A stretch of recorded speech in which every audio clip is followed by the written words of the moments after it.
Welcome back to the Tracie Trendy Show, my lovelies. It's another day, it's another dollar, and it's another review of Life After Lockup. My loves. First on the docket is Bianca and Daniel. Yes, Bianca, that old odd chick who intentionally wanted to date a recovering addict and then casually just ignores his struggle with sobriety. Well, anyway, the family rolls up. And she goes, hangs out with Daniel's cousin alone while his parents has some alone time. Daniel, all fair enough, right? Well, they go to a bar and Bianca and Daniel go to a bar, and she's quick to spill the beans that the lovin' isn't hitting. Yeah. In the meantime, Daniel tells his mom that Bianca doesn't agree to birth control or condoms, and he asks about proposing to this nut job to his mom. And she said, wait a minute, hold up. You guys need to know each other for a couple of seasons. You're just meeting this crazy girl's rep, okay? And Daniel kind of knows that. He just says, you know what, I'm going to give her a ring. We're not getting married just yet. She's just going to have a ring. No, I'm serious. And anyway, his mom is just concerned, that this Bianca chick is not taking things seriously with his sobriety and may not be a perfect match.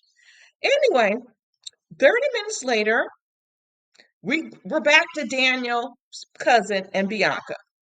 And Bianca done tossed down a lot of drinks.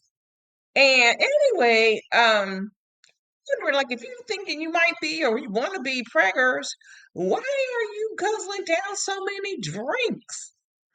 And the kicker is, when the family comes back, she tells Daniel to take a shot. Take a shot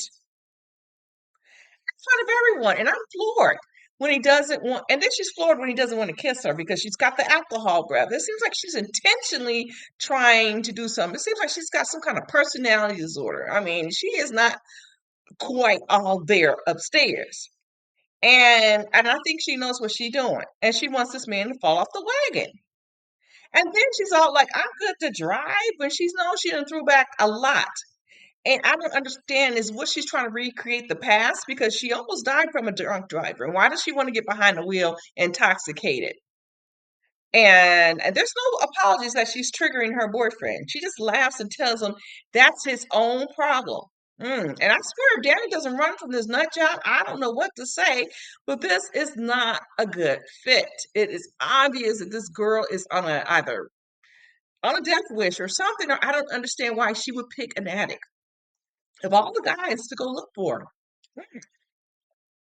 And if she wanted to do what she wanted to do, picked anyone like that. But anyway, the elevator doesn't go all the way up to the top.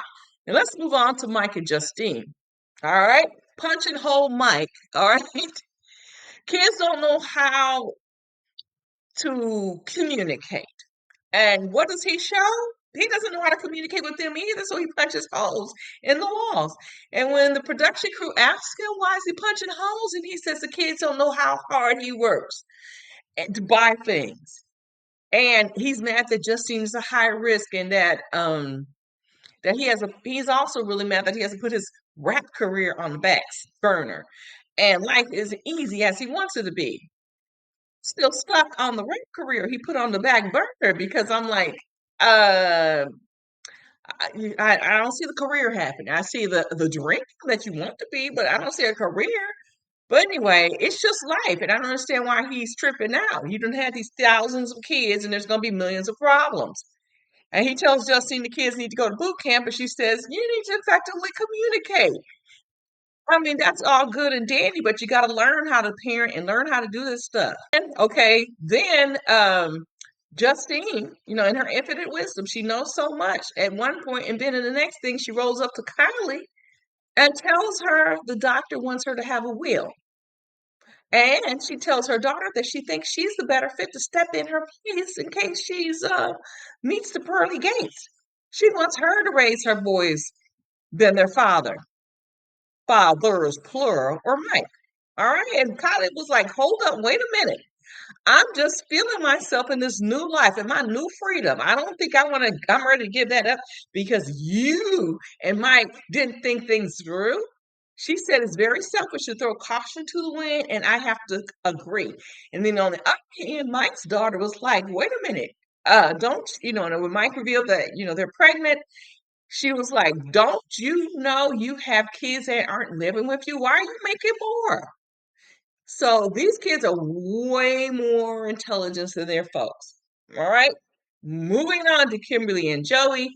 Joy's excited about this DNA test, and Kimberly's like, I don't know. I don't know what these results are, what they're going to show out because, maybe he's not the father. And Kim doesn't want to spout out another kid because he wants a bio kid, and she knows that. And she was like, wait a minute, let's just string this along a little bit longer. I don't have to check the emails. Anyway, she said, let's focus on this house hunt we're doing. But you know what? She also tells him he needs to get a job. And that's like, whoa, whoa, whoa, whoa. Okay. He says, well, all I know is HVAC, and I don't like crawling under houses and all that stuff and the heat and all that. And he's listing all these negatives. I'm like, why'd you choose that profession? But anyway, he goes to the job interview and he tells the interviewer that he doesn't know that much. Right, man, you're supposed to got certified in HVAC. And then you're going to tell a man you don't know that much? And you expect to learn on the job? I get the vibe that Joy, he ain't trying to work. He was just trying his best to bomb this interview and say, look, I put every effort out there. But Kimberly's not knowing what he's saying in these interviews. It sounds crazy. But anyway, moving on to Mel and Louie. Now, Louie's looking for a ring. He gets some sticker shock. He gets a major sticker shock. He says, I got ten or $12,000. He finds out the rings are double that. And he says, well, maybe I'm not ready to propose. Maybe I ain't ready. And he snaps out of it and buys the ring because the man lowers the price just a bit. And he hopes that Mel is happy with it because she doesn't want a fake ring. And he says, you know what? This is going to have to do. And I don't know how many carats it is. I still assume it's 2 carats. But anyway, she better love this man, spend all his little money. He has 50 million jobs just to buy this ring. And I guess he's going to have to finance the rest because he doesn't have more than $12,000. Now, Brittany and Key Rock, it's been 50 days since they've been denied from Texas. So they've been holed up in this hotel from hell. And they can't stay out past 11 p.m. because they'll get trouble if they're not back in that motel. And in the meantime, Brittany's having PTSD because she's tired of being around these quackish places. And I'm still wondering, my loves, what happened to Key Rock's laundromat? Remember, Key Rock had a laundromat. And I'm wondering, couldn't they just swing for something a little more upscale? I mean, I ain't talking about, I'm talking about maybe Motel 6 or whatever, Hotel Motel 6, I don't know. But the good news is that Key Rock is off his parole, and he has set up a payment plan to pay off Brittany's restitution in hopes that she can get approval. But lo and behold, that didn't work, and Brittany is done. And some people are wondering, like, shoot, y'all could have, if it's just about the restitution, y'all could have been paid that restitution because you're driving an old Mercedes, you're paying a high car note, a high insurance bill. You could have just got a Toyota or something and paid that off and got a decent insurance and then also paid off the restitution. But people make the choices and they got to settle in the choices they make. That's all I'm saying. Moving on to Troy and Zariah. Okay, Zariah wants Troy to go to the psychic with her. And he hems and haw, but he does it. And this lady reveals that there's another woman in the mix. It is not the baby mama. And this woman is bringing bad vibes. And Z's head spins, and she asked Troy whether he's cheating or talking to other women. Now, this bad vibe could be her, but she's like, oh no, hell to the no. She doesn't think it's her. And so Zariah gets upset over something that he hasn't done. She accused him of cheating, and he thinks that's BS. She was the one who cheated, not him. And he apologizes because he knows that we all have things we have to work on. He's not happy that Zariah doesn't trust him, but he feels as if they should focus on their financial issues. Anyway, they kiss and make up. And oh my God, I sure wish that Miss Cleo, that little psychic, pointed them in the right direction to pay off the rent instead of all this nonsense about some woman looking after Troy. I mean, really? Or the bad vibe is only Zariah. My goodness, she's not trying to go anywhere. So anyway, they go over to Zariah's folks' house, and they haven't told them about the financial issues. Those, but Zariah tells them she does see a psychic, and her folks believe that's nothing but the devil. And her dad doubles down with a little zest to that neck, and I'm wondering, like, what am I saying? That's like a whole lot of twisting. I mean, it was very flaming out there, and it made my ears perk up. I'm just saying that, I'm like, really? Okay. So, but anyway, that's important on Zariah is some possible woman, not the financial issues that she's all concerned about. And at this time of the day, my loves, we talk about the winners and the losers of the episode. Now we talk about Bianca and Daniel.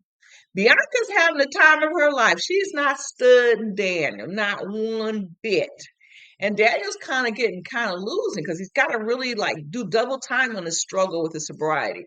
So I'm gonna give that L to Daniel. So we are 1-0, not cons.